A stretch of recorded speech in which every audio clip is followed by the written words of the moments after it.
Many people believe that once a relationship reaches its limit, there's no going back. But what almost no one talks about is that often the problem isn't a lack of love, it's a lack of courage to have a difficult conversation. I experienced this firsthand, and it was at that moment that the conversation that saved our relationship happened. It wasn't pretty, it wasn't perfect, but it was real. And the most surprising thing is that this turning point didn't come from an incredible journey, nor from promises of change, but from simple words spoken from the heart. So stay with me until the end, because in addition to sharing this story, I'll offer practical tips for you to apply in your relationship and transform silence into reconnection. What you'll hear here could be the difference between the end and a vibrant new beginning. It was an ordinary night, but the silence between us felt heavy as a stone on our chests. A small argument over something trivial, like who would wash the dishes, had turned into a battleground. Deep down, it wasn't about dirty dishes. It was about a lesbian relationship that seemed to fade with each passing day. It felt like walking on eggshells, afraid that any word would ignite a bigger flame. It was in this scenario that the idea of salvaging the relationship seemed almost unattainable, as if we were one step away from a breakup neither wanted, but which seemed inevitable. Behind the harsh words lay a deep sense of fear. I felt alone even sharing the same bed, as if the love between us had become an invisible wall. I carried the frustration of not being heard, as if my words always hit a closed door. The cruel mix of wanting to embrace and, at the same time, wanting to run away. Loneliness within a relationship between women hurts more than being alone, and self-esteem in love begins to shatter when there is no longer communication within it. What was happening there wasn't just about us, it was something many queer couples face without realizing it. When emotional intimacy is lost, the relationship becomes a game of distancing and demanding, of attack and defense, and that was exactly what was eating us up the most. Without dialogue in the relationship, without daily affection, each of us carried the burden alone. It was a silent warning that, without reconnecting in the relationship, the love between us could be lost. It's in this empty space that the risk of breakup grows, even when the love between women still pulsates strongly. The heart cries out to reconnect, but the mind, in a state of defense, insists on protecting itself from the possible end. How often do queer couples let silence speak louder, believing it's less painful, when in fact this silence is what slowly kills? It's there, in this invisible wall, that many relationships can be saved with a simple choice: to speak up, to open space for a dialogue that doesn't accuse but welcomes, that doesn't distance but brings together. I reached a point where I realized that if I didn't make room for a difficult conversation, our lesbian relationship would be lost forever. We were on the brink of a precipice. I knew that if I remained silent, we might fall. I wasn't ready, but I knew I couldn't put it off any longer. And it's funny how, sometimes, saving a relationship doesn't depend on perfect answers, but on a simple step of courage. At that moment, my entire body seemed to conspire against me. My hands were sweating, my breathing was rapid, and my thoughts were spinning non-stop, wondering what if she didn't understand me? What if this conversation would only make everything worse? With every heartbeat, I remembered that queer couples often miss the chance to reconnect in their relationships precisely because they fear that moment. And yet, something inside me told me the only way out was to take the risk because the pain of not speaking up was already consuming me more than any possible rejection. I didn't know how to begin, but I knew I couldn't turn it into a war of accusations. Communication in love requires vulnerability, and that's when I remembered that speaking from what you feel can change everything. Instead of saying, "You never listen to me," I thought of saying, "I feel like I'm not heard, and that hurts me." This small shift opens doors, creates space for dialogue in the relationship that fosters emotional intimacy rather than further distance. It wasn't about winning, it was about reconnecting our relationship. There was no ready-made script, no perfect sentences. What emerged was raw, full of pauses, stutters, and even tears. It was just me trying to show that there was still love between us and that I didn't want to lose it. Ultimately, it wasn't eloquence that mattered, but the truth behind each word. The exposed vulnerability transformed that moment into something unique. Because when we let go of our defensiveness and show what we feel, the other person also feels called to open their heart. That's when I realized that perhaps this conversation really could save our relationship. I said something I'd been holding back for weeks. "I miss you even when you're here by my side." That heavy silence was broken by a simple confession, yet filled with pain and love at the same time. It was as if I were saying, "I don't want to lose you, but I also don't know how to go on like this."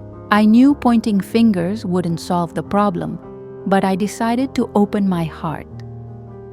When I said, "I feel like I need your presence more," everything changed. I transformed the attack into vulnerability, which created space for her to feel not attacked, but invited to understand. Lesbian or queer couples often fall into a cycle of pressure and defense.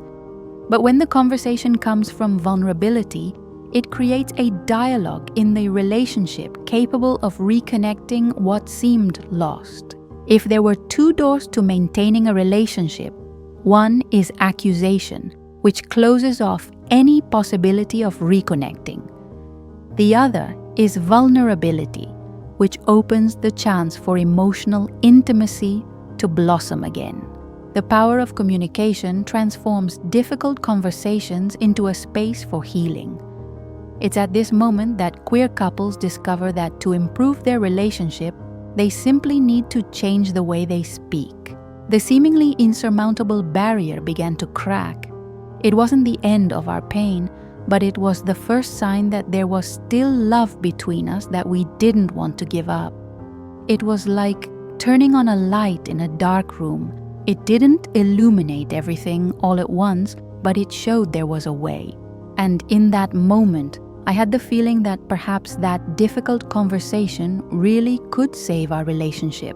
After that night, something changed between us.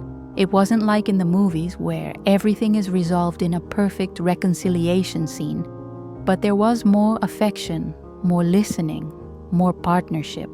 The small gestures began to gain momentum, making coffee together, holding hands in the silence, listening until the end without interrupting. In a lesbian relationship, these simple gestures can be huge because they make the difference between just hanging out and truly reconnecting. Of course, we didn't wake up the next day free of all conflict. There were still rough edges to be smoothed over, pain that needed time to heal. But for the first time in a long time, I felt like we were on the same side, trying to save our relationship not with empty promises, but with daily choices. And this is what lesbian or queer couples need to understand. It's not the absence of problems that define success, but how we face them together. Dialogue in the relationship didn't solve everything, but it gave us a new chance. Research by John Gottman, a leading expert in couples therapy, shows that couples who learn to talk about their needs clearly and empathetically have a much better chance of lasting. I've experienced this firsthand. When we replace accusations with vulnerability, we create space for stronger emotional intimacy. It wasn't magic. It was science applied to love between women, showing that improving relationships involves less grand gestures and more small, consistent changes. It was like opening a window after a rainy day. Love was always there, it just needed air. Each conversation we had afterward was like slowly letting light in, illuminating spaces that had previously been forgotten. And it was in this process that I realized that the love between us can be resilient as long as we have the courage to speak and the willingness to listen. The best was not yet resolved, but it was finally within our reach. It's not a lack of love that destroys a lesbian relationship, but a lack of communication. Communication in love is the foundation that sustains everything. Without it, even the deepest affection is lost in the silence. What saved my relationship wasn't a magic solution. It was the courage to sit down and talk, even when fear seemed greater than desire. If you're going through something similar, one of the best ways to save your relationship is to choose the right time to talk. Avoid speaking in the heat of the moment, because in that state, words become weapons, not bridges. Wait for a moment of calm, perhaps after a walk together or over a quiet breakfast. It's in these small, light spaces that difficult conversations can unfold in a more welcoming way and pave the way for reconnection. Another important key is to turn accusations into confessions. Instead of saying, "You never call me," try saying, "I miss your attention, and it makes me feel insecure." This simple shift opens the door for intimacy to flourish. When we speak from our feelings, we create a safe environment so the other person doesn't feel attacked, but rather invited to understand. This is one of the secrets to improving a relationship, and it's something any couple can practice today. Remember that communication in love is not a monologue, but a space for exchange. Listening with presence is as important as speaking with vulnerability. Sometimes the best proof of love is remaining silent while the other expresses their pain. For lesbian or queer couples, this act of listening is even more powerful because it validates the experience of those who have so often gone unheard in life. This isn't about winning an argument, it's about saving a connection. And each conversation can be the first step in a story that still deserves to be lived. What this experience showed me is that love doesn't have to be perfect to be true. What truly strengthens a lesbian or queer relationship is the daily choice to open up, to listen, and to rebuild, even when it seems easier to give up. There's no magic formula, but there are paths, and one of them begins precisely when you decide to speak from the heart. Maybe today you're experiencing this painful silence, and perhaps the idea of having a difficult conversation still scares you.